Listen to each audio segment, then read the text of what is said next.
Good morning, everyone. Welcome to our webinar today. I'm really excited to be here as I'm joined with some Ulrick and Short experts to talk to you how to develop products that do good, not harm, using sustainable ingredients. If you haven't watched one of our webinars before, then I'm Martha. I'm part of the marketing team at Ulrick and Short. Today, I'm joined with Terry Gunn, our Sustainability Officer, Samantha Mead, who is our Procurement Lead, and our MPD Manager, Tom Bull. At Ulrick and Short, we are designers and suppliers of clean label, plant-based, functional ingredients. Our focus is really on improving label transparency to meet the demands of consumers, manufacturers, and retailers, whilst committing to making products better for our health and more sustainable. We use clean label processing methods to enhance the natural functionality of crops. This functionality ranges from improving product quality and texture, improving the nutritional profile of foods, to overcoming process challenges.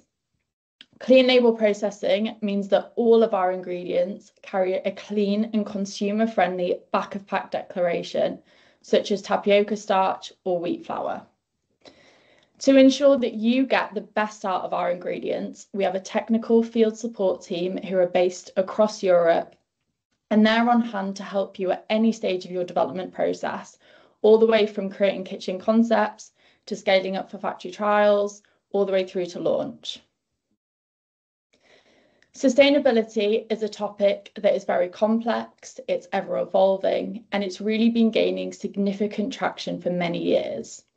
That has been driven by a confluence of factors, including evolving consumer preferences, rising regulatory pressures, and the growing awareness of the impact of food production. So in our webinar today, we're going to be covering what the current sustainability landscape looks like, what the opportunity is for food manufacturers and retailers, how to source sustainable ingredients, and finally, we're going to look at some case studies using various strategies to develop more sustainable products. So before we kick off, just a couple of housekeeping points. Please feel free to pop any questions that you have in the Q&A box on Teams. We have turned the chat function off, so make sure that you pop any questions in that Q&A box. We don't have time to answer these live, but we will get back to you after the webinar has finished. You will all be receiving a recording of this webinar later on today, including some resources and recipes, so look out for that email in your inbox. And finally, we are going to make this webinar as interactive as possible, so there will be some QR codes that you can scan as we go through the webinar. We'll also be launching a poll, so please get involved. Once you have answered that poll, you can close down the poll window so you can carry on watching the rest of the webinar. So I'm going to hand you over to Terry now, who is our Sustainability and Environmental Officer, to discuss what the current sustainability landscape looks like to kick off this webinar. Thanks, Martha, and welcome everyone. I'm Terry and I'm the Environmental Sustainability Officer here at Ulrick and Short. Today we're diving into the fascinating world of sustainability. Now, when I say sustainability, what's the first thing that pops into your mind? There should be a pop-up poll on your screen, and I'd like to take just a few seconds just to pop in there what you think of. It can be as long or as short as you like, and there are no right or wrong answers in this one. We've done this exercise internally to gather information on the perception of what sustainability means, so your answers will provide valuable insight into these perceptions for a wider audience. Sustainability is a buzzword that's been floating around for years, but what does it actually mean in 2024? Sustainability has come a long way from its humble beginnings, where once upon a time it was all about recycling and turning off your lights. But today it's a whole new ballgame. Sure, protecting our environment is crucial, but sustainability is a lot more complex. It's not just about saving the planet. It's about creating a world where people, planet, and profits all thrive together long into the future. So let's break this down.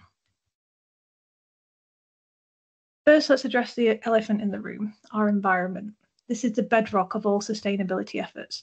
We're talking about reducing carbon emissions to combat climate change, preserving biodiversity and ecosystems, minimising waste and pollution, and conserving natural resources. But here's the kicker. Environmental sustainability isn't just about hugging trees. It's about ensuring that we have clean air to breathe, safe water to drink, and a stable climate for generations to come. So there are several dimensions to sustainability. The first one being the social dimension. This is all about people. Imagine a world where everyone has access to education, healthcare, and opportunities. That's what social sustainability is all about. It's about fighting poverty, promoting equality, and building communities where everyone can flourish. Think about it. What good is a green planet when half the population is struggling to survive? Social sustainability ensures that as we progress, nobody gets left behind. The next one is the ethical dimension. This is all about doing the right thing. This is where we ask the big questions. Is what we're doing right? Are we being fair? Are we considering all the consequences of our actions? Ethical sustainability is about transparency, integrity, and making decisions we can be proud of. It's considering the welfare of animals and people alike. It's the implications of new technologies and ensuring that our pursuit of progress doesn't compromise on our values. Last but not least, let's talk money, because let's face it, it's one of the key parts of any business. Economic sustainability isn't about hoarding wealth. It's about creating prosperity that lasts. It's businesses finding innovative ways to grow without depleting resources. It's about fair wages, ethical practices, and thinking in the long term. Imagine an economy where success isn't measured in pounds and dollars, but in how much good it does for the planet. So let's talk about the secret ingredient that brings all of these dimensions together: innovation. It's the catalyst for a sustainable change. Innovation isn't just about creating new gadgets or creating new apps. It's the key to unlocking a sustainable future. But why does it matter? Innovation is our superpower in the fight for sustainability. It's how we find creative solutions to complex environmental challenges. It's developing technologies that make sustainable practices more accessible and affordable. It's creating new business models that prioritize people and planet alongside the profit.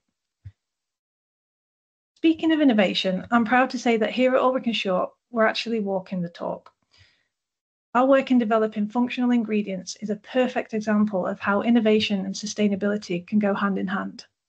We're not just creating ingredients, we're reimagining the future of food and nutrition. We do this through several methods: through sourcing sustainable raw materials, through minimizing waste in our processes, developing ingredients that promote health and well-being. We onboard systems such as SEDEX, EcoVadis, and Carbon Cloud to assess our business practices, not only to hold ourselves to a higher standard, but to understand what improvements we can make and set meaningful targets. We're proving that it's possible to create products that are good for business, good for people, and good for the planet. Think about this. Every time you enjoy a product with our ingredients, you're part of this innovative, sustainable journey. So I just want you to take a moment and think. How can you incorporate these dimensions into your company? What small change could you make today that addresses not just environmental concerns, but social, economical, or ethical ones too? Remember, sustainability isn't just about saving the planet. It's about creating a world that works better for everyone. It's ambitious, it's challenging, but most of all, it's exciting. Thank you, Terry. That was really interesting, and it's definitely laid the foundations of what sustainability is all about. So now we're going to look at what the opportunity is for manufacturers. Sustainability is no longer a niche trend. It's now a fundamental value for consumers across all generations. In fact, nearly 40% of consumers across Europe state that the health of their planet is their top global concern. This is placing enormous pressure onto manufacturers and retailers to respond with big commitments to sustainability. This concern is translating into behaviours as consumers are now actively seeking ways to minimise their environmental impact through their food choices. In the UK, 60% of consumers say that they actively seek out products with sustainable ingredients, rising to 70% of millennials and Gen Z consumers who say that they prioritise sustainability in their purchasing decisions. Consumers are putting the responsibility back onto the food industry, with nearly 70% believing that brands and retailers should be doing more to protect the planet. A key point to mention here, though, is that consumers do recognise the complexities of sustainability, and they're willing to embrace brands that are transparent about their challenges. They appreciate brands that communicate their sustainability journey, even if it isn't 100% perfect. This really opens a door for brands to engage in open and honest conversations with consumers about their sustainability efforts to demonstrate their commitment to continuous improvements. On the flip side to consumers, there's also pressure from above as the regulatory landscape is rapidly evolving. For example, we're seeing the EU cracking down on claims to prevent greenwashing on packaged consumer goods. By 2026, they're looking to ban generic environmental claims on products without evidence. So that are things like environmentally friendly, natural, biodegradable. They're also looking to ban claims that a product has a climate neutral, climate reduced, or climate positive impact on the environment because the producer is offsetting emissions. And thirdly, they're looking to ban sustainability labels that are not based on approved certification schemes or that are established by public authorities. Similar to this, the UK have also set out a green claims code. This is a voluntary code of conduct, but it's trying to encourage businesses to comply to prevent greenwashing. Food manufacturers and retailers are increasingly responding to this pressure from consumer and regulatory bodies by creating sustainability goals and by adopting a variety of strategies. In the UK, major retailers have made ambitious commitments to net zero targets. For example, Tesco has committed that by 2035 to be net zero for its own operations and by 2050 for the entire supply chain. We have begun to see action taken towards this commitment, as just this week, Tesco announced a new sustainability partnership with its milk suppliers. They're aiming to transform the dairy industry by reducing environmental impact and improving animal welfare. The initiative really focuses on lowering greenhouse gas emissions, enhancing biodiversity, and supporting regenerative agricultural practices. Another example is Jumbo, one of the largest supermarket chains in the Netherlands. They've made a commitment to no longer offering discounts or promotions on meat products, both in-store and online. This is part of their sustainability strategy, which is aimed at reducing the environmental impact of meat by reducing the incentive for customers to buy meat products and hopefully trying to create a shift towards more sustainable food choices. So this combination of consumer demands and regulatory pressures and the retailer commitments creates a significant opportunity for food manufacturers to develop more sustainable products. The ingredients used in product formulations are really central to ensuring more sustainable product development. So with that in mind, we're going to move on to look at how businesses can meet these growing demands through their ingredient sourcing strategies. So I'm going to hand you over to Sam, who will speak through how we source our ingredients sustainably. Thanks, Martha, and thanks everyone for joining. I'm Samantha Mead, and I'm the procurement lead here at Ulrick & Short. And today I'm just going to talk a little bit about the sustainable procurement policy and sustainability within our supply chains. So the sustainable procurement policy was drafted and implemented by Ulrick & Short to really demonstrate our commitment to integrating sustainability principles into our procurement process. And it's in this way that we can be really sure that our products are sourced responsibly, with minimal environmental impact and with positive social outcomes. These principles cover the procurement activity across both our UK and Netherlands sites and across all raw materials, packaging and services. We proactively comply with all applicable environmental laws and regulations within our home bases and within the geographical locations which produce our raw materials. We seek to continually improve our environmental performance by integrating sustainable practices into our daily operations. Our commitment to the sustainable procurement policy is really underpinned by three key principles. The first of which is environmental stewardship. And this grand title really means that we proactively engage with suppliers who also demonstrate the same levels of commitment to reducing their environmental impact. We source raw materials responsibly, meaning that we prioritise suppliers that share our common environmental commitments. And we're also developing our network of supplier partners within Europe to minimise the carbon footprint and mitigate against risk in the supply chain. We also seek to source raw materials from suppliers that support regenerative agriculture practices, those that work closely with their farmers and who promote biodiversity. We actively engage with supplier partners who utilise renewable energy sources and implement water conservation measures within their own operations. The second principle is social responsibility, and this really entails ensuring that our supplier partners employ fair labour practices and safe working conditions for their employees throughout our supply chains. We seek to support local communities by encouraging our raw material suppliers to source from small-scale local farmers and producers wherever they can. And we also ensure that all of our suppliers are members of SEDEX, which formally acknowledges their commitment to the sustainability objectives. The third principle is ethical sourcing. We require all of our suppliers to align with our supplier code of conduct, which sets out a prerequisite set of standards which suppliers absolutely must meet to be able to supply to Ulrick and Short. These prerequisites cover the use of child labour, forced labour and other unethical practices, and we conduct regular audits and supplier assessments to ensure compliance to our standards. But this is a continuous improvement journey, and there really is no room for complacency.